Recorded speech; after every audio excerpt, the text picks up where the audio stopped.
All right, minding your business community, minding your business family. Good evening, good afternoon, good morning, wherever you are listening to this. I'm your host, Champ Ron. This is the Minding Your Business podcast, entrepreneurship, real estate, trending news. There's no business like minding your own. Happy Juneteenth to all of you that are listening or watching this, whether you're on YouTube, you're on Spotify, you're on Spreaker, Facebook, wherever you are in your social media, wherever you find yourself. I hope you find yourself in peace and good vibes and positivity. Even amongst everything that's going on. Remember, there's three things we all have in common, and that's, we can all find our differences, whether that's black and white, blue or red, whatever that is. But there are three things we all have in common, which is we all want to do a little better for ourselves, a little better for our families, and a little better for our communities. So keep that in mind as you come across your fellow man. And as we get back to being human, instead of looking at what colors can divide us, there's an awakening that's taking place across the world that we're getting back to being human beings. And that should be exciting for you. That's going to challenge a lot of the critical thinking around you and probably for you. But keep that in mind as you come across your fellow man and your fellow woman. We're back to being human. We will get back to being human. It won't be overnight. But remember those three areas that we all have in common. When you come across another person, we all want to do better for ourselves, better for our families, and better for our communities. Subscribe to the podcast, 5-star, wherever you get your podcast content, particularly on Apple. That helps us reach and continue to further our reach. And thank you so much for those that are in our markets all around the country and around the world. Shout out to you all. And again, happy Juneteenth. I'm tremendously excited. I want to thank Liv. Y'all know her as Liv. She was on our 100th episode. She's been, as you know, a tremendous, not only asset, but friend of the podcast. And she's linked me here with this tremendous leader here in our community. And I want to introduce to you Dr. Edmund Moore, who's joining us from the Dayton, Ohio area. And we're going to talk about some things that is right on time with the current environment that's going on and with Father's Day coming up. So happy Father's Day to all fathers and father figures, whether you have biological children, whether you are the father figure to another, again, human being, another young human being, or maybe not so young human being. Fathers are tremendously important, to say the least. And so, Dr. Moore, thank you so much for taking time out of your schedule here on a late Friday afternoon. Hey, well, thank you, Ron. Yeah. And happy Father's Day to you, and thank you. And have a happy Juneteenth today. Yeah, absolutely. The same to you. Happy Juneteenth and happy Father's Day to you. And so, Dr. Moore, let's get right to it. Tell us, who is Dr. Edmund Moore? Well, I had my humble beginnings in Georgia. Was born in Noonan, Georgia, raised in LaGrange, Georgia. Okay. And went to public schools. Father was a coach, teacher, principal. My mother was a teacher as well. Yeah. And I grew up at a time when I was younger. We still went to separate schools. Okay. So I still have a connection to that. Before integration, yeah. Yeah, and even when my father finally got his first school as a principal, a white person burned it down to the ground. Oh my goodness. So that's a little bit about where I come from out of Georgia. Also went to college at Florida A&M University. There you go. So I'm a Rattler as well, and I ended up going to MIT and getting a master's in engineering. I went to the University of Florida, got a PhD. And while I was there, I started working for the Air Force. Yeah. And that's how I ended up in Dayton, Ohio. Okay, absolutely. So you joined the Air Force. What was that experience like? For those of us that, haven't served, obviously thank you for your service. But for those of us that haven't served in one of the branches of the military, what is that like? Well, it's going to surprise you. Although I joined the Air Force, I joined as a civilian. Oh, you did? Oh, okay. Gotcha. Yeah. So gotcha. I actually was stationed at the University of Florida for about 2 years. Okay. To work on my doctorate degree. Yeah. So, okay. Gotcha. Okay. Yeah. Excellent. So I never wore the uniform. Okay. Gotcha. Yeah, definitely as a civilian, no doubt. And so as you've gone through these experiences, Dr. Moore, how has your career blossomed? What are things that have been principles for you that have helped you blossom through your career? Well, my parents always taught me to think for yourself, for one thing. And so never really follow the crowd. Even when I went to college to go to medical school. Okay. But my route to medical school was to get a physics degree versus a biology or chemistry because I figured very few people get a physics degree to go to medical school. Right. That's true. And but I found out I didn't like blood, so that's why I decided not to go to medical So you school. don't like blood. So take Yeah. the narrow route is one of the things I have always chosen to go. Yeah. Yep, definitely. And so, you obviously, let's talk some about the book and how the book came about. Okay, the book is called "With a Father's Love," and MYB. You can find the links in the show notes, so you can click. And I encourage you because when I get done with this, I'm gonna purchase my copy so that I'll have some good reading here. Oh, well, thank you. Prior to Father's Day and then post Father's Day, I enjoy always a good book and a good read, and I know much of our community does. So I'm encouraging everybody that's listening to this. Once you're done, click on the link in the show notes and purchase your copy, and then we'll have communication links and things like that for Dr. Moore, so you can let him know that you heard him right here on the podcast. How did the book come about? So with your education and all your accomplishments, what leads you to then become an author? Well, one of the things about me is I've always been a writer. Okay. And even as an engineer, I'm always writing papers. I had to write a dissertation, edit, uh, written poetry in the past, write letters to people, that kind of thing. So I always have been a writer. Okay. Uh, but as a result of the divorce, I was worried about losing my custody of the kids. Yes. And so I decided that I would write a letter a week to my kids to let them know a little bit about me. Mm, And that was the genesis of the 52 letters. yeah. And the format I decided on was I would write an introduction, then a letter on a topic, a reflection about my life, and a factoid. And Okay. that way, I figured over that period of that time frame, they would know who I was. Mm. That's incredible. And for someone, we were talking kind of offline that, we're kind of kindred spirits in that because I have young daughters, as well. And one, I couldn't imagine. My wife and I actually, on Tuesday, we celebrate our 13th anniversary this coming Tuesday. Hey, And congratulations. yeah, no, thank you. No, thank you. I appreciate it, doctor. And I couldn't imagine that dynamic. I mean, just, all the emotions that come from that type of dynamic. But for you to take that approach to write them letters, to me, I think that's tremendous. When I read that, that blew my mind away because, I couldn't fathom myself in that position to, feel like I would be separated from my daughters. We live here. I see them every day. I was homeschool teacher for a little bit during our social distancing and quarantine time towards the end of school. Um, so I just couldn't imagine that, doctor. And so, obviously you spoke to the inspiration of that and you collected that. What did you think about when you saw that final body of work? What kind of were your thoughts as you've written these collection of letters? Um, Tell me what your thinking was once it was completed. Did you feel like, whoo, I just poured my mind, body, and soul into this? And, you know, Actually, I was since I was writing one a week. I was I'll hand it to each of them, and yeah, would solicit, say, hey, if you want to talk about it, we'll talk about it, that type of thing. yeah, So it wasn't so much. I wasn't really thinking about writing a book, but then yeah, after it was done, then I said, I said if I can put all these together in a book, I can get my own personal book, yeah, and that's what I did. I went to Amazon and I printed 3 copies of it and gave each of them a copy of their own personal book, and I kept a copy yeah, and then absolutely. put that on the shelf. Yeah.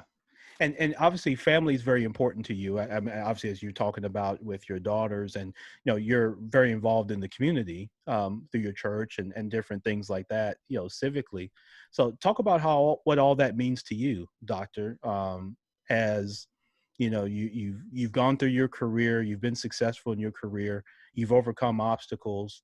um, I'm sure your daughters revere you, for your heart and your strength and your support, and doing something like that and being present as a father.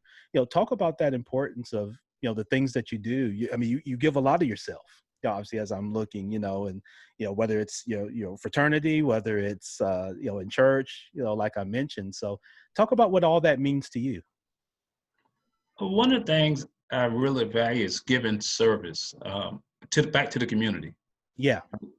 You start at home, of course, and you take care of your children, your loved ones, and that's your foundation. Yeah. But then at the same time, if you want to create a world where your children and everybody else can succeed, you got to do things that can better it. So I've always worked in an organization like Parity Inc., where we do work on social economic conditions of the African American community, work on economic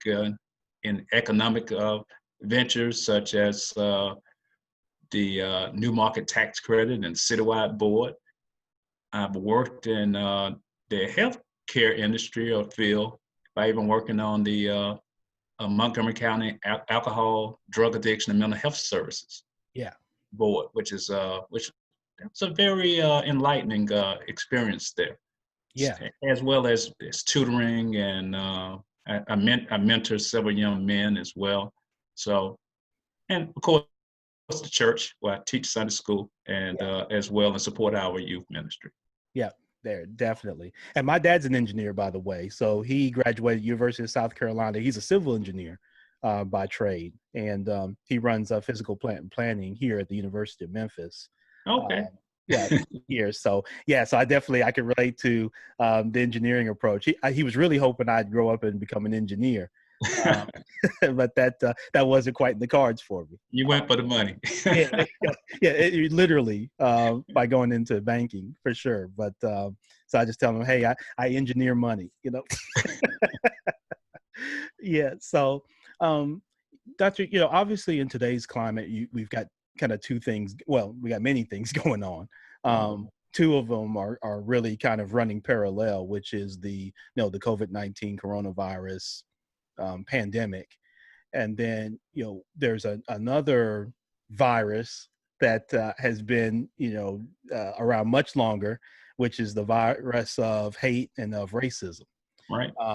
You talked earlier offline about how that's impacted kind of your family with racism. And so how are you comparing today's time to maybe sometimes maybe in the past, where there have been protests and people have risen up to stand against racism? It seems like there's been an awakening. There's protests to racism that are going on now, not just in the United States, but all around the world. So what are kind of your thoughts on today's times of, how it seems like there's a lot of awareness, I guess, and a lot of conversations around racism that are being had that in the past weren't, so kind of what's your thoughts on unpacking some of that? My biggest observation, I would say, is that our current president has ripped the scab off. Um, Racism has always existed in America and around the world, Yeah. but the scab has been allowed to grow over, and people may prick at it from time to time, but in this case, it's been totally ripped off. Yeah. And I think that's why we have the people in the street, not just Blacks, African Americans, but whites and Latinos and Indians, Native Americans, and everyone else is in the street, and they see the injustice that's going on. And I think also people realize that it can happen to them. Yeah. You Yeah. know. Exactly. And I agree with that. I think that, particularly in the George Floyd scenario, and of course, there's been many, many, many, many cases, as you said, almost uncountable, that have taken place throughout history. But the George Floyd, where there was a full video, I'd venture to say that even just the name George Floyd got people, that's a name that's very common. There are a lot of people through many races and ethnicities that could have a George Floyd in their family. And I think seeing that, I think it just enough was enough at that point. And, one I of the think it things, was the timing. I really yeah, think it was if they had killed him or they had held him down for a few minutes and it not have been 8 minutes or something, if it happened in a couple of minutes, maybe people would have ignored it. But the yeah, fact that it was so long and even after he stopped moving, yes, that he still was applying the pressure, I think, as yeah. I said, that's when the scab was really ripped off. Yeah, exactly. Yeah, exactly. And like you say, for people seeing that and seeing the full video from multiple angles, and again, I think that there's that awakening, doctor, of the comfort level of people. I've had conversations with non-black people, right, with white people, with all, now some of it's been pandering, and so one of the things I've spoken to is not having pandering conversations, Hmm. which, so I've shared that, you don't have to call me and find out how I feel and all this type of stuff. Just do what you should have been doing, which is, um, if you have a loaf of bread and you cut it into 5 slices and you got 5 people there, give the 5 slices out. Don't determine that I'm going to give this person 2 and this person 1 based on their skin color. That's all. Hmm. But you don't have to pander to me or to anybody else because we're black. And of course, being in the banking industry, there was there have been some cases where I've had conversations, even with bank CEOs, about who reached out to me because I'm one of their few black folks that they feel comfortable picking up the phone and calling, and having what they feel. One of my coworkers, he lives in the African American community where the housing prices are lower, Yeah, and his Caucasian colleagues say, "Hey, you don't need to be paid as much because your house that where you live is the cost of living is cheaper." yeah, And his response all the way back to him, "You don't know how many relatives I'm taking care of, so pay right, me my money." right, yeah, exactly. You're right, no doubt. Yeah, and so those things like that, see, that's just, again, that's where that awakening can come. Right. That there's no need to pander to anybody. Just Mm. be equitable and be fair, Right. right? And don't make your judgment based on, and this, I told this directly to a bank CEO. Make your judgment, talking to him and his bank, when you hire people or you promote people or you look to do business with a vendor, look at, well, again, the character and the value of what they bring, and whether they're black or whether they're part of your inner circle or your family, that's all irrelevant. Right. you know Look to hire the one that you believe is going to do the best job. Hmm. And then if they don't, you deal with them just like anything else. But yeah, so again, We always high qualified. yes, exactly. And Yeah. so I think that's where, in my opinion, some of the conversations a little different. And I think there are some folks that are very authentic in wanting to be a catalyst to change. And then it's incumbent upon the rest of us to show people how they can make the change.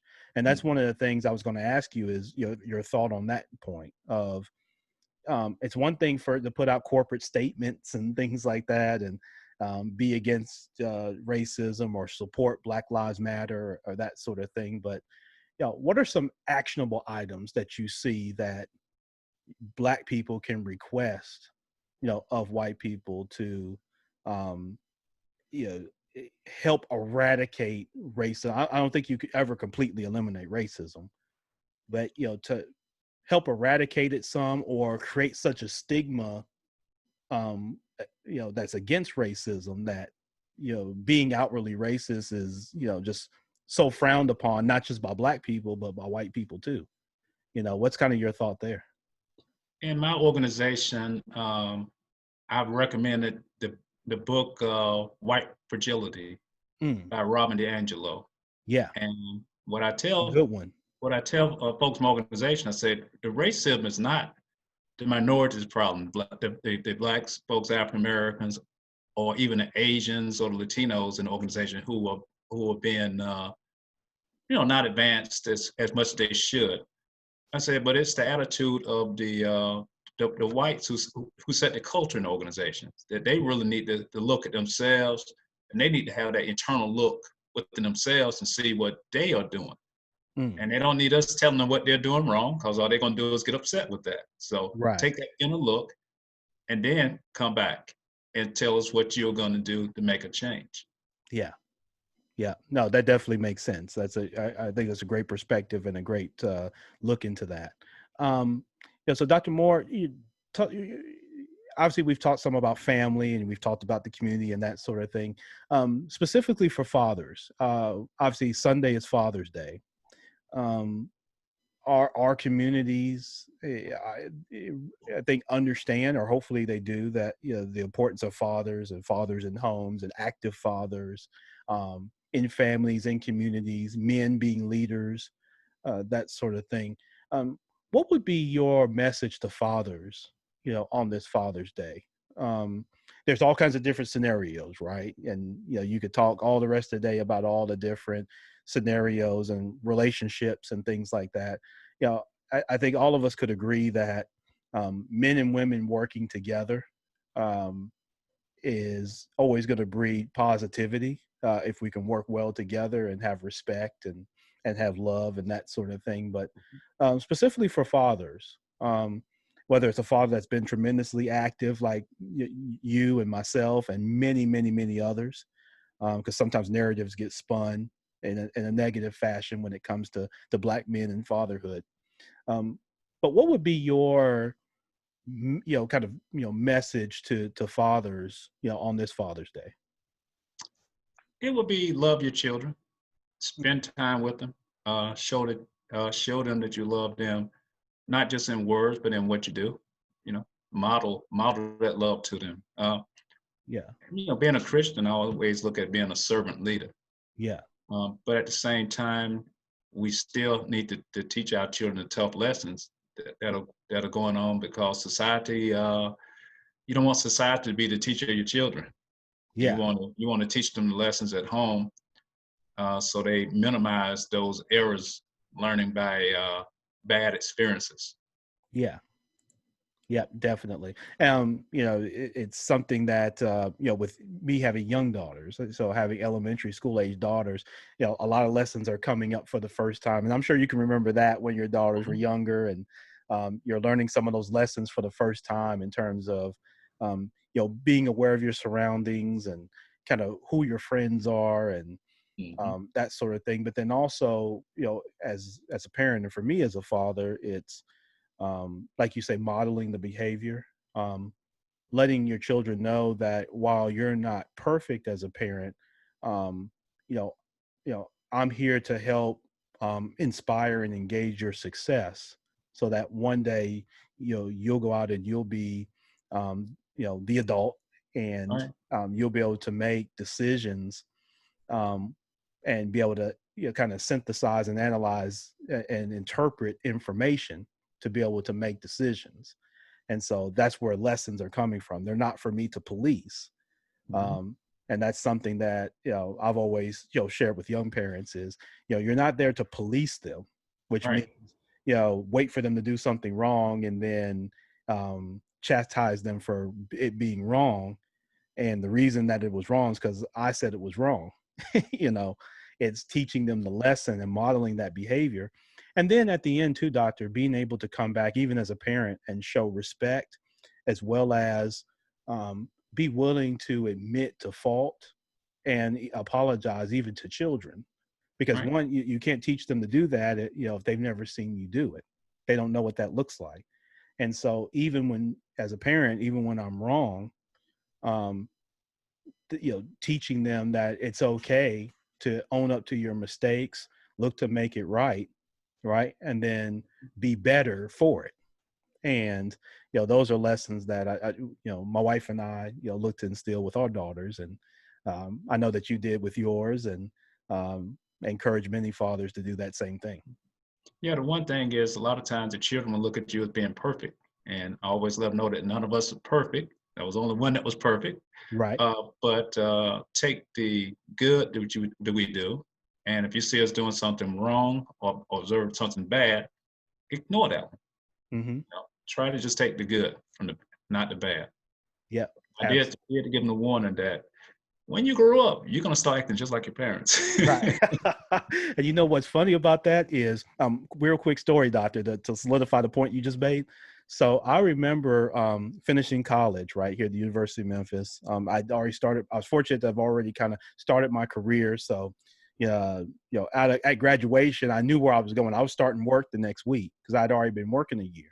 So I was fortunate compared to some of my peers who were going to start trying to look for jobs. I already had a job to go to. And, I started working and I bought my first house a year after college. And, leading up to that, all through your childhood, you think, man, I can't wait to get my own place. I'm going to put my feet up.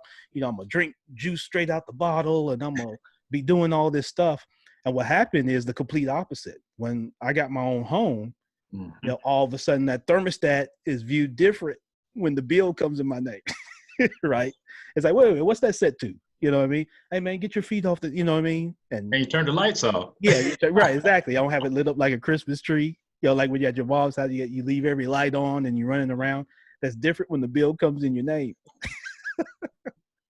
And you get that first utility bill and you're like, whoa, wait a minute.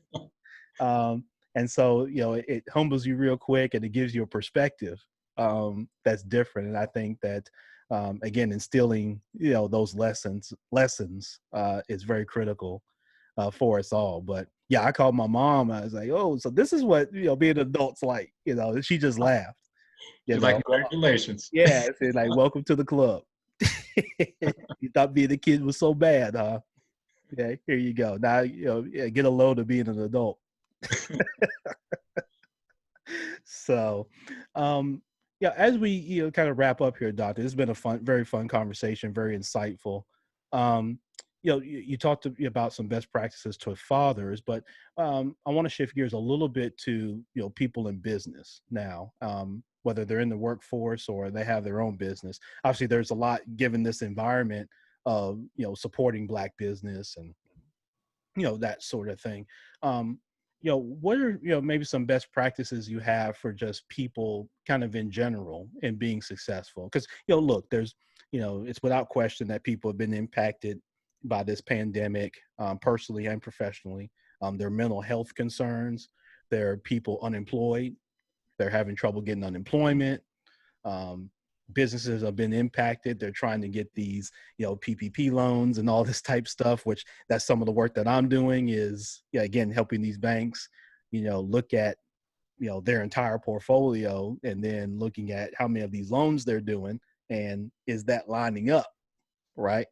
So we're having some of those tough, critical thinking conversations. But, what would be, some of your best practices to people right now as they're enduring these times that are unprecedented for just about all of us, in our lifetimes. We haven't seen this type of pandemic in 100+ years. And all right, like we talked about, the racial conversations are a little more open and prevalent and a little different than many of us have seen in our lifetimes. So what would be some of the best practices that you would share that can encourage us all to, again, be a little better as we go through this and whatever the reality is once we get through it? Well, one of the interesting thing in the book was I wrote 3 letters on building your financial foundation. Yes. Part 1, part 2, part 3. Okay. Because it required much longer. I wanted to keep them to a certain length. Yeah. But the first one is my dad always told me, he said, if you don't want so much, you won't need so much. I like that. So from that perspective, you can start building your financial freedom because you're not always you're going out and getting a job and earning money and spending all your money on things. Then you can save money, put it aside. So when these type of times hit, you are prepared for them. Yeah. And also don't put your eggs in one basket, have more than one way to make a living. Yes. So again, when these type of things hit, yeah, it don't hit you so bad. So, but one of big issues with this pandemic, though, is really childcare. Mm, Um, yes, yes, by absolutely. the fact that a lot of people lost the ability to have childcare, they lost the ability to go out and earn a living and work. Yes, So we also in our community we have a big uh, community divide as far as technology, as how yes, what percentage of our households have internet service. right. And that even played a role in our, especially if you're in a lower socioeconomic community where the families may not even have computers in the home or Yes. the service, even if you gave them the laptops. So Hmm. those are two things that really play a big role Yeah. in the situation. Yeah, no, you're exactly right. One of the things our local Shelby County schools did here in Memphis was provide devices to kind of bridge that digital divide, because that's Mhm. exactly what happened when in March when everything began to shut down and that sort of thing. Um, that digital divide became very prevalent, and people realized very quickly that being on Zoom calls and doing all that thing requires um, something that requires a good bit of disposable income, which is access to Wi-Fi and the internet that's strong enough and devices that are updated enough to be able to be sufficient. And so, shout out to Shelby County Schools for doing that here. And I think there's been some other school systems that have done that exact same thing, Dr. Moore. So, Well, my hometown, LaGrange, Georgia, was the first all internet town in the world. really, Yeah, okay, they yeah, I gave did. Wow, LaGrange, Georgia, gave everybody free internet service because wow, they wanted everybody in the city to know yeah, how to use the internet, yeah. so that that industry would move there. Yeah. And LaGrange, Georgia is about what, about 45, 50 minutes south of Atlanta? Is that It's exactly 60 minutes 60 minutes? Okay. I've south been to of LaGrange, Georgia. the Atlanta airport. Yeah, I've been to LaGrange, Georgia. There's a huge Korean population down there. Is that Korea, yeah. yeah, Isn't there a huge Korean population down yeah, there? Yeah. because the Kia plant in Yes. Alabama. Yep. Hmm. Absolutely. I tell you, I was working with Service Master that has a call center there with American Home Shield and maybe some other brands, but I know there's a big American Home Shield call center there. And I visited there before and noticed the population and that sort of thing, but had a great time there. So yeah, I've actually been to LaGrange, Georgia. I wasn't aware Okay. though that they had done that they had Yeah. provided internet access across the board throughout their entire population. So yeah, that's incredible. And I think that's something that's going to have to be looked at, um, here in the future Right.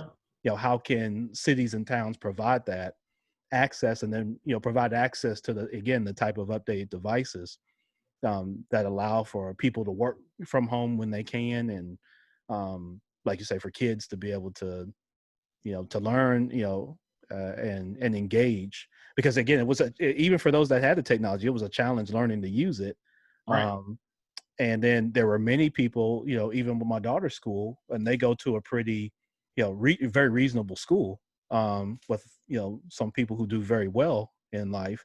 But there were still people that did not have access to, you know, internet outside of mom and dad's phone, Right. and did not have the proper devices to be able to do that. So that's something that's been looked at, I think, holistically, and hopefully, can do like LaGrange, which is to have, internet for everybody. That'd be tremendous if it can be done for sure. You talked some about childcare. Obviously, that's near and dear to my heart. My girls are now past the age of childcare as far as like daycare and that sort of Hmm. thing, but they're still, too young to be, home by themselves and that Right. sort of thing, right? And so um, that's a challenge for many. Now, like you say, we're fortunate. I'm able to work from home and that sort of thing. But like you said, there are many people who have jobs that, you can't wait tables from the house. You can't Right. build widgets from the house in a lot of cases. You can't construct new homes from the house. Hmm. There's still a lot of jobs that you can't do over phone and Zoom, right? And so you're right. The impact on childcare is tremendous. I mean, even this fall, Dr. Moore, when, in August, when school starts back, I don't know if a lot of school systems know what that's going to look like, right? Even And if you're even going to, even on where in my place of employment, we have probably about 3 childcare facilities oh, on the base. yeah. And a couple of days ago, they reopened it, and 3 of the care providers had COVID-19. They had to shut it right back down. Oh, my So goodness. that's we're gonna run that problem, I think, over and over again. Yeah. Yeah. And that's unfortunate. And that's going to, like I say, put a lot of strain on parents, to be Right, able to determine, like you say, if you don't have childcare and you've got those young children like that, and no one outside of the childcare infrastructure to be able to watch them on a day-to-day basis, that's going to have a huge, social and economic impact, right. for many households. Like I say, where they Mhm. got to choose between the job and childcare. Um, and naturally, people are going to choose to have to deal with the children, and so they miss out on the income. And And do you want your children staying with someone who you don't know their status? yeah, exactly. That's another thing. Yeah, you don't know, if they, if they test positive and they're around your children, and your Right, children end up testing positive, and look, they don't know enough about this to know the impact, right, and how it impacts from one person to the next. Some people are asymptomatic. Other people have, show great signs immediately of symptoms and things like that. And so, it'd be easier, I guess, for everybody if you got COVID and it just, etched it across your forehead that you had it, right? But unfortunately, that's not the case. And so, you're right. It's going to be interesting as we get into these fall and winter months, as the flu, the normal flu season kicks in, and you have this going possibly simultaneously. That's going to be interesting. But it's an interesting time in our country. I'm intrigued by, what this can mean for us culturally. And on top of all this, we're going to have the presidential election. um, that's maybe. going to, well, maybe, yeah, that's true. I'd like to say we probably would have it. I don't know. Let me ask you this, in regards to that, Dr. Moore. With the election, um, I know I've heard arguments back and forth on, um, you voting by phone, right, and kind of voting over the internet versus in person. Um, what are your thoughts on that? Even with you as from an engineering mind, could that be done? Could we one day see where we could vote, right here from our phones, or will it always be a face to face, kind of at the ballot? Do you think? The interesting thing is, I think the most secure of it would be the mail-in ballots, Mm-hmm. um, because once you start using electronics, it can be hacked, and you Yeah. can change the results, and there's no record of it. Mm-hmm. Right. So, to me, that's the most dangerous one. But there are a lot of parties in the country that do not want to vote by mail. Yeah. Of course. So, Yeah. Yeah. Yeah, like I said, there's pros and cons, I guess, depending on who you talk to, with all of this. And so it's going to be an interesting kind of cataclysmic dialogue that we're all going to have as you explore that. But yeah, come November, who knows, if we're going to be able to go and vote for the president of the United States. And so we'll see how all that ends up. So, listen, Dr. Edmund Moore has been my guest here, Dayton, Ohio area. This has been an honorable conversation. It's been very good for me. I've learned some things here from you, just hearing you, and I look forward to getting the book. Are thank there you. any other books that are going to come for you, Dr. Moore, here in the future? Do you think that you'd write more books that you'd look to put out there for us? Well, I sent out a proposal today. I mean, like I told you before, I'm involved with an organization called Parity Inc. Yeah. And Parity Inc. is a African American group that looks out for the socioeconomical uh, status of the Dayton community. And Yeah. one of the problems with a nonprofit organization has always been operating funds. So I have an Of idea course. about writing a book that we can put for sale, that we can use the profits from to endow our operation funds, so that we don't have to go out and raise funds from anyone. So that's my idea right now for the next book. Right. Excellent. So what we're going to have to do, Dr. Moore, is as you get that together and it's coming about, we're going to have you come back on an episode so we can promote that new book and Oh, let that'd the be audience enjoyable. know. Definitely. Listen, Dr. Moore, I can't thank you enough for being a part of this. This is, I think it's blessed our community with you sharing your story and sharing your insight. I'm going to encourage the entire MYB community again to go to the show links, purchase a book, purchase 2 of them if you got to, and give one to a friend. And then, Thank you. reach out to Dr. Moore and, if you've got questions, if you've got thoughts, additional insight, or if you just want to send them a good positive note, MYB definitely do that. But again, Dr. Moore, thank you so much. Definitely best wishes and safety to you and your family. And I look forward to remaining in touch. Okay, well, thank you, Mr. Brooks, Ron Brooks. And if I have any people I think should be on your show, should I direct them your way? Yeah, definitely. Please Okay. do. Yeah, definitely. And for anybody that would like to do that, that's Ron at themybpodcast.com. But sure, definitely direct them my way. I would love to have them. If they're good with you, they're going to be good with me. Okay. No doubt. So listen, again, happy Father's Day to you, Dr. Moore. And definitely appreciate your leadership.